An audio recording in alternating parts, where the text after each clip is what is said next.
Good morning, everyone. I'm so happy to see you again, and I hope you are all doing well. We have a big garden project to tackle today, and as a reward for the work, we are going to make something called Cranberry Crumble Cheesecake Bars. Now, I found this recipe in a magazine called Delish, and the ingredients sound wonderful. The cookies look wonderful. So I think these will be fun to make. These bars have a graham cracker crust, so we need graham crackers. And the recipe says 12 crackers. And I did some research. That is 120 grams. And I want to weigh these out because maybe one manufacturer's 12 gram crackers is different from another manufacturer's. And then we need to pulverize the crackers. You could do this in a bag and just smash the bag with, I don't know, a skillet or a rolling pin, but I think it's just easier to do with a food processor.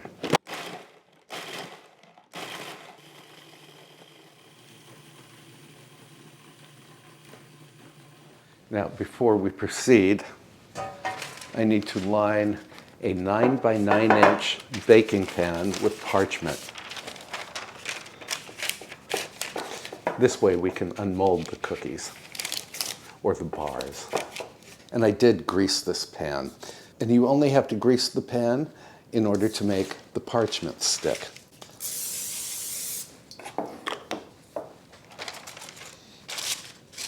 And there we have it.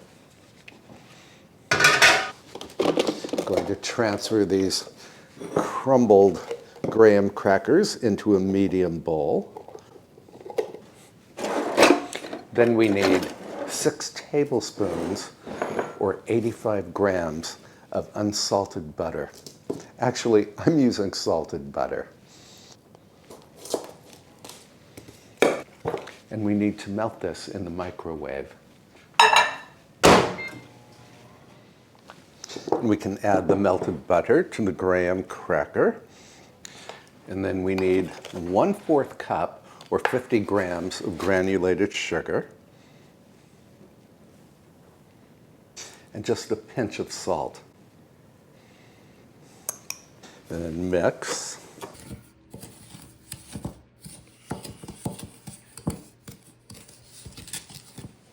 Pour this goodness into the prepared baking dish.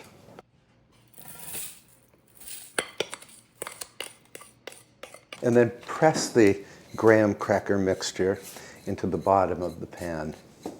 I'm using a dry measure cup here to help me pack down the graham cracker crust.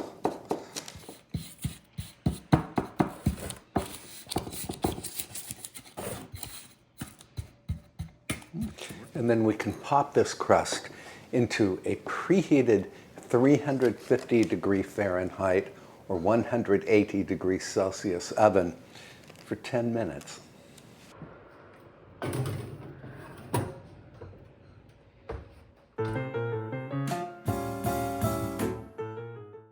While the crust is baking, we can go ahead and make the cranberry compote.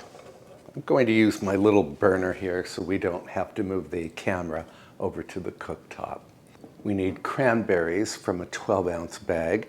That's 340 grams. They go right into the pot. 3/4 cup or 150 grams of granulated sugar.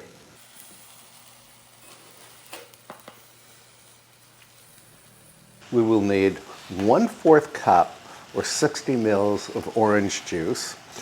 We will also need some orange zest. So I'm going to go ahead and zest this orange first. I'm going to juice my orange on this old-fashioned orange juicer.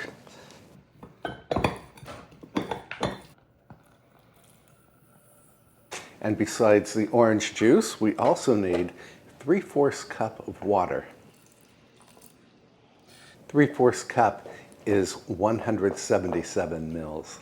And we are just waiting for this mixture to boil and the cranberries to burst and thicken. And while we wait for that to happen, let's check on our crust.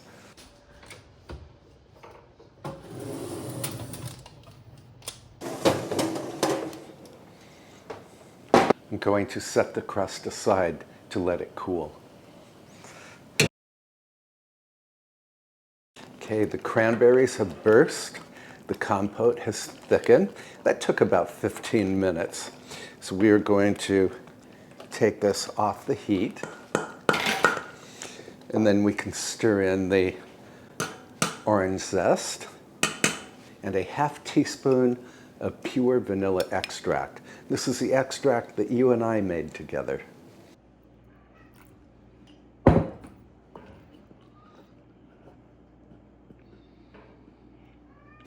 I'm so glad that we are making a dessert that involves cranberries because it is November. It is the season for cranberries. Let me clean up my workstation a little, and then we can make the cream cheese filling.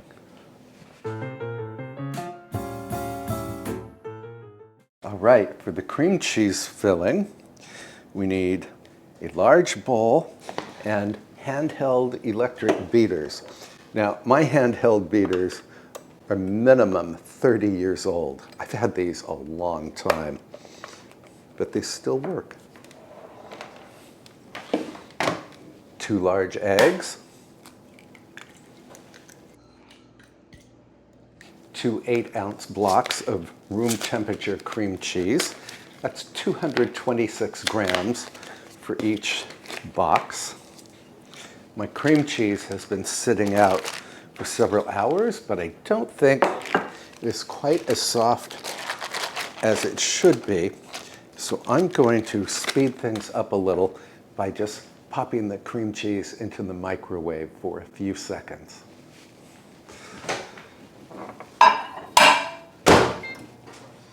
Cream cheese is perfectly soft now. 1/3 cup or 67 grams of sugar. 1 teaspoon of pure vanilla extract. We have to mix this until it's smooth.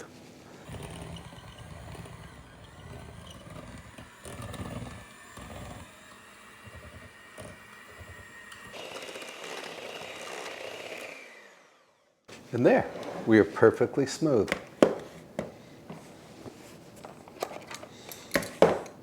And we can set this aside while we make the crumble topping.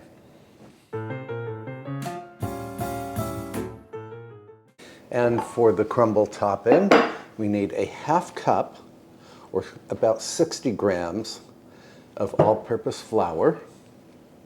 Let's put that in a medium bowl. 3 tablespoons of dark brown sugar, and you want to pack the sugar into the measuring spoon.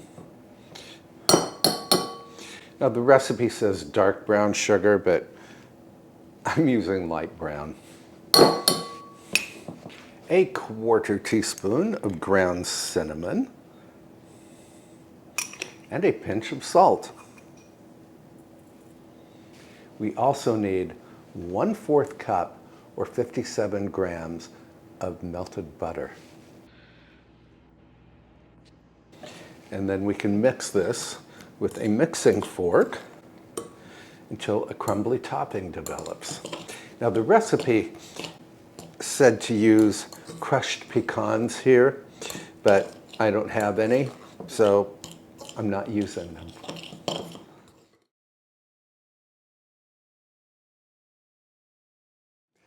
Well, this does not look like an adequate amount of crumble topping, and I think it's because I omitted the 1/3 cup of crushed pecans.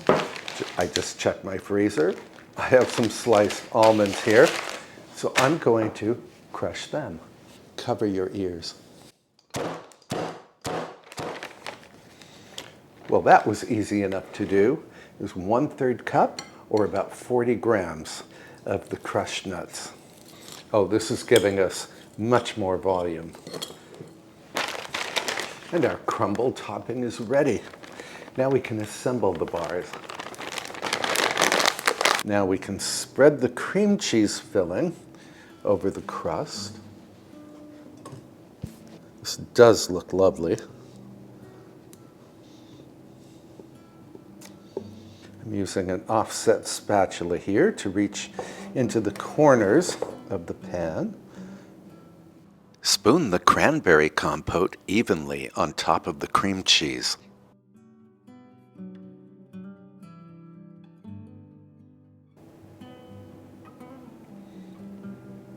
This compote smells just heavenly. Cranberry and orange, wonderful flavor profiles.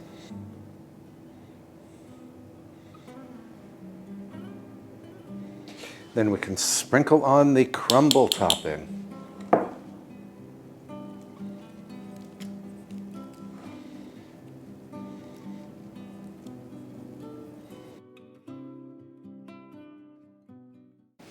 And that's it. This goes into the preheated 350-degree Fahrenheit oven until it puffs, and it's just set in the center. That's going to take about 35 minutes.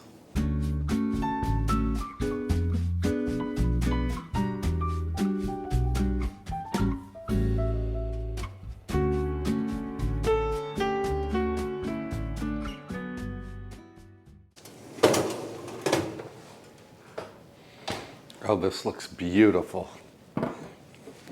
Now, we need to let this cool and then cover it and refrigerate it for at least 1 hour. So while this is cooling and refrigerating, we can get started on a cleanup job in the herb garden.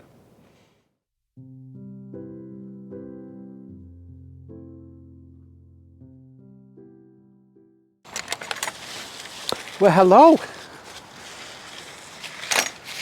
So we need to clean up these herb garden beds, and I will admit this is a job that I have been putting off for quite a while, but we are expecting rain next week, so it's kind of now or never to do the cleanup.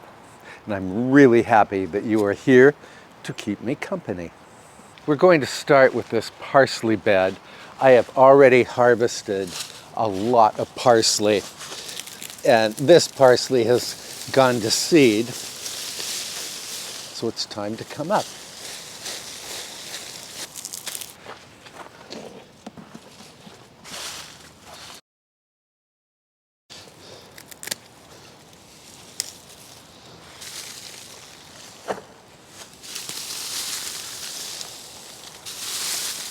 Of course, all of this parsley will go into my compost, where it will decompose and become very rich soil, and that compost will feed all of my garden beds next spring.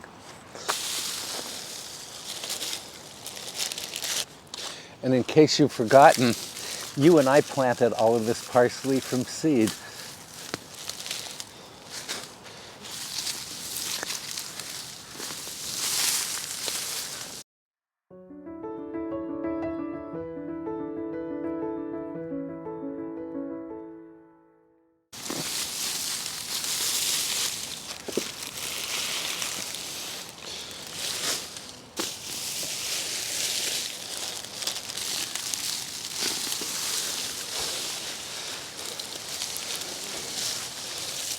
My compost is in the kitchen garden up here at the top of the hill.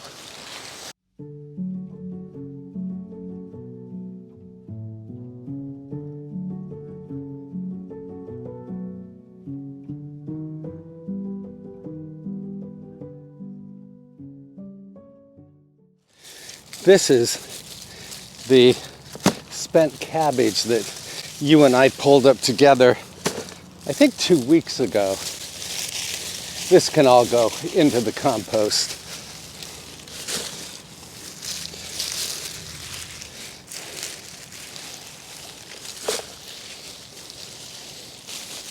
Portulaca that has finished. Hello, my love. And then look over here. I have a lot of cilantro growing. I planted seeds along the edge of this bed, quite a while ago, but I think it was shaded out. So this is all growing. Plus I have some cilantro that decided to grow outside of the bed. I'm going to leave this here. Cauliflower, now finished for the season. This is the bed in which you and I planted carrots, and we harvested all of those carrots quite some time ago. But I see a couple of carrots still in this bed.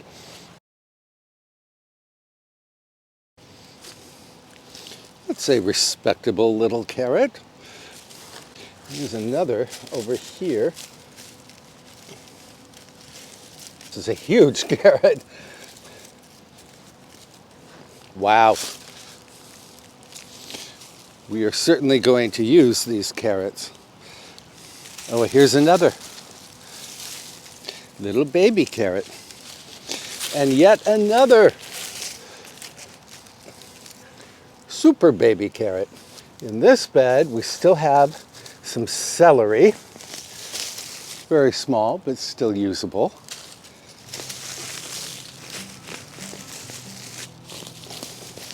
Cilantro that has definitely finished growing for the season. Chives that we cut back to the ground a couple of weeks ago. It's already starting to grow again. Another calabricoa that has finished for the season. Oh, here are the boxwood cuttings that you and I took together, simply because I wanted to show you how easy it is to propagate boxwood. Let's pull them up, see if they rooted. They have indeed grown roots. So if you've ever wondered how I created that huge boxwood garden right behind my house, now you know. I did it practically for free. I just took cuttings from existing plants and planted all of those hedges.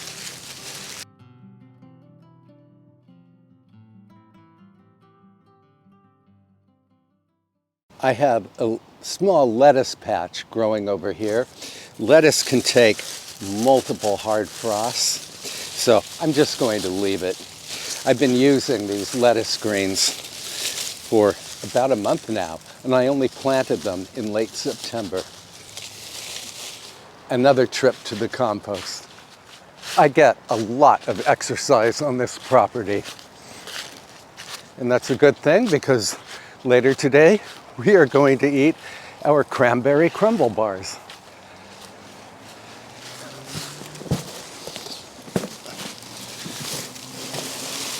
Now for the container plants. This is long finished nasturtium that you and I grew together from seed. Tarragon that never performed very well. Ivy geranium. I put window screen at the bottom of my hanging baskets to hold soil in place. And I will reuse this container next spring. Lavender that I bought at 50% off recently. That will have to be planted in the open garden. Sage we can keep. This is mint. I think I will keep this mint. It can overwinter and come back next year. Cauliflower that served as a centerpiece for this herb garden. Now finished. I need a bigger basket. Regal pelargonium, or the Martha Washington geranium, which we took cuttings of about a month ago, and those cuttings are already growing. I have them under lights in my grow room. So I feel no guilt throwing these pelargoniums out because I can enjoy their offspring next year. So all 4 of the herb garden beds are now cleaned up. So my next job is to deal with the myriad autumn leaves. I am not going to rake those leaves away. leaves are terrific for compost. In fact, they are nature's compost. So I'm going to use my leaf vacuum mulcher gadget to suck up the leaves and mulch them at the same time. And then we can spread the leaves on the garden beds and thereby winterize them.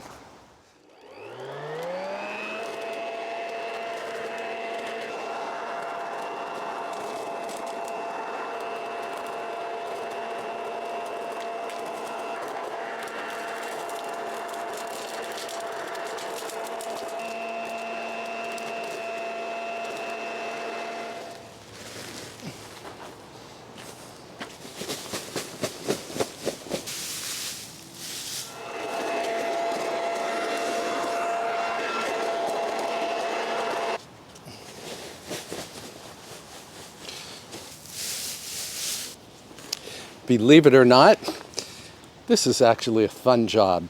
I like vacuuming. Shredded leaves are a great soil amendment. Because leaves hold 500 times their weight in water, they make a garden water-wise. Also, leaves are a rich source of organic matter. They provide food for earthworms and other beneficial organisms.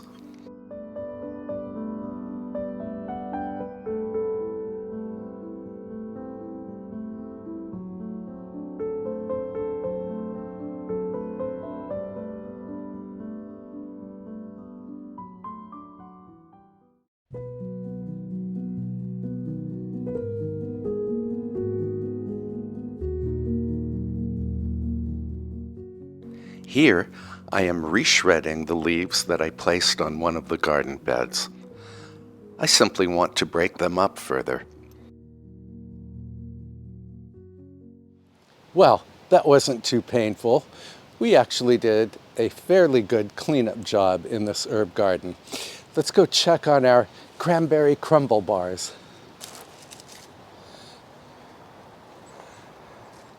Fresh shirt, fresh apron. And I think to accompany our crumble bars, we should enjoy some Darjeeling autumnal tea. It's one of my favorite teas. I buy it from Tierra Farm, and I can put a link in the description below if you are interested.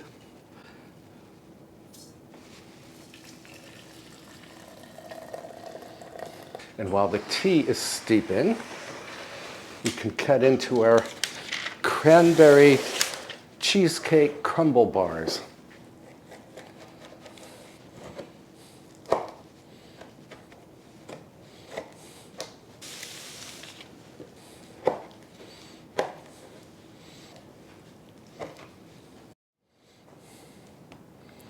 These look absolutely delicious. I can't wait to taste of one. I think these Cranberry Crumble Cheesecake Bars would be very pretty to serve either for Thanksgiving or for Christmas. Let's head into the music room.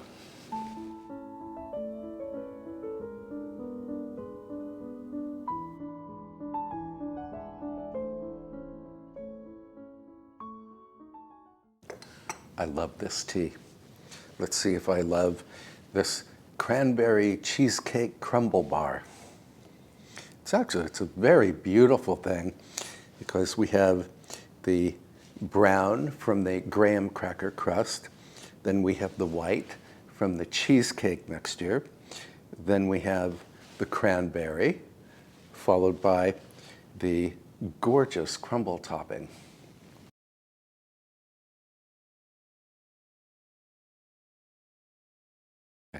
This is divine.